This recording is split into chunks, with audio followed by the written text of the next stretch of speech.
అందరూ ఎలా ఉన్నారు? హ్యాపీ శ్రీరామనవమి అందరికీ. సో రండి, మా ఇంట్లో శ్రీరామనవమి స్పెషల్స్ ఏంటో చూపిస్తాను. ఇది వచ్చేసి చక్కెర పొంగలి, పేరు చక్కెర పొంగలి కానీ బెల్లంతో చేసామన్నమాట. టేస్ట్ అయితే అవసరం ఉందన్నమాట. అండ్ ఇంకొకటి వచ్చేసి చింతపండు పులిహోర అనమాట. మా ఇంట్లో వాళ్ళందరికీ చాలా ఫేవరెట్ అనమాట చింతపండు పులిహోర. చాలా అంటే చాలా బాగుంది. దాంట్లో ఉన్న గ్రీన్ చిల్లీ ఉంటుంది కదా, అది చాలా టేస్ట్ ఉంటుంది అనమాట.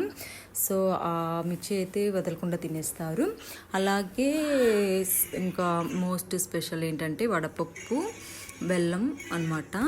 ఇంకా మనకి శ్రీరామనవమి అంటే గుర్తొచ్చేది పానకం కదా, సో పానకం చేసామన్నమాట. సో ఇవన్నమాట మా ఇంట్లో స్పెషల్స్. సో మీరేం స్పెషల్ చేసుకున్నారో నాకు కామెంట్ చేయండి. సో అగైన్ మీకు, మీ కుటుంబ సభ్యులకు హ్యాపీ శ్రీరామనవమి. ఐ హోప్ ఈ వీడియో మీకు నచ్చిందని అనుకుంటున్నాను.